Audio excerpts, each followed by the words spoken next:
It's 7:18 and I'm in line there and loading a truck there, and that truck decided to pull over there then back into that spot there, so it looks like that one is unloaded, so it should be pulling out of there soon. Usually we turn around where that truck is at. So we shall see. Interesting note last night, my alarm went off at 3 a.m., but it wasn't my phone alarm. It was my, hey, somebody's running into your truck alarm. So at 3 a.m., I felt some, a little bit of motion. And I thought, is that the wind? But then there was a very large movement of my truck, and apparently a dry van driver was trying to park into the space next to me and was not cutting it sharp enough. So you can see the what's it called, the hinges from his door gouge deeper and deeper as it travels down to where here you've got hinge and side of the truck running into my truck, and it's even got damage down here. Needless to say, I was a bit shocked because I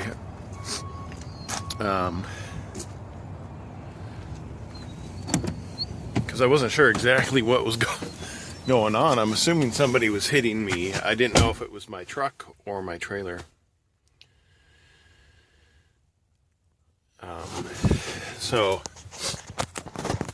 I got up and my curtain was closed around the front here, so I opened it up and there's the back end of a truck like right here at the window. I was like, holy crap.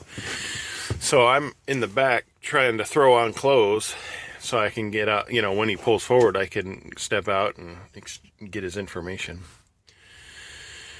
And he starts pulling forward, and I'm still getting dressed, and I'm like, man, I hope that guy stops. And he just kind of slowly, works his way to the far side of the lot to the exit. And I was like, holy crap. So I'm throwing on the bare minimum so I can get out the door with my phone, and I open it up and I'm taking pictures as I'm running after this truck. That's a good way to get some good quality sleep there at 3 a.m. is to wake up at 3 and try to chase down a truck. I got his license plate number and a good shot of the back of his truck, which indicated which trucking company he was driving for. But he left the lot, and I was like, huh. But I watched him. He kind of turned and was going to come back in another entrance to this truck lot. I was like, so I ended up walking up to wherever he ended up and letting him know, hey, I don't know if you're aware of this, but you backed into the truck I drive. And he got out and looked at it. He's like, oh man, I'm sorry. And I've never had an accident with another vehicle in my entire career or my entire life. I don't recall ever having an accident with another vehicle. Oh wait, no. There was one when I was 17. I was driving my brother's car and the brakes went out, and just as I was pulling into a gas station right behind a fully restored 67 Ford Mustang. Yeah, that was a nice day. But anyway, I called, he parked and I let him know, hey, I'm going to call my company and see what I need to do. And they told me to exchange information, and I was kind of shooken up because here it is, like, you get waking up at 3 in the morning, my faculties aren't quite there. I'm seeking advice on what's the procedure for this again, because I'm kind of loopy. And they said, go ahead and get information And so I actually, he let me get in his truck where it was light, and I wrote down as much information as I could off of his truck insurance form, and I actually took a picture of it.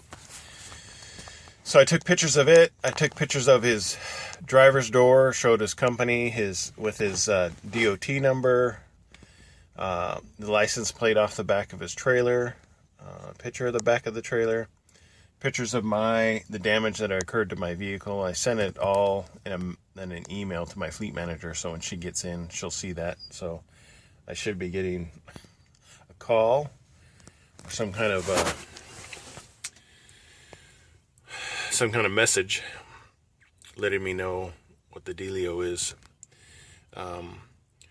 I should not experience any safety points for this, because this was what I would call a non-preventable accident. Like, I was parked in a legal spot at the Love's truck stop, and some other truck decided to park into the spot next to me, which was available, but they just failed to negotiate the turn. So I'll keep an eye out on that, because, you know, I know as human beings we make mistakes as far as data entry. So anyway, that was my morning, 3 a.m. And then after I sent everything and went back to sleep, or tried to, it was basically a restless night's sleep for the rest of the night. I know I did sleep though, but every time I woke up during the night, it felt like I was wide awake because of what had happened. So anyway, hopefully, so you can see that even if you're doing what you think everything is right, stuff could still happen. The real disappointing thing is, most likely this truck's only a 2014. It may or may not get cosmetically fixed, which would indicate that I'd get a look at that every time I got in and out of my truck for the next few years, because this truck is only 2014. So I'm assuming it's got a couple more years on it, because it's only got 229,000 miles on it. So I think they try to get close to 500,000, and then they sell these vehicles and replace them with brand new ones. So we'll see what happens, and we'll see what happens for the remainder of this day. Now that it's daylight, I can actually see more extent of this damage. I didn't notice this before. He reached all the way up to the top of the door frame there with his trailer. Maybe that's what prevented the gouge marks from being so deep as they are right there, and then they progressively get deeper as the truck trailer could get closer to my vehicle. So yeah, just noticed that. So from top to bottom, that's all I was able to find. Oh well. So continues sands of the hourglass. There's a lot of mud over there, and I don't want to bring it inside. Well, these are the days of our lives.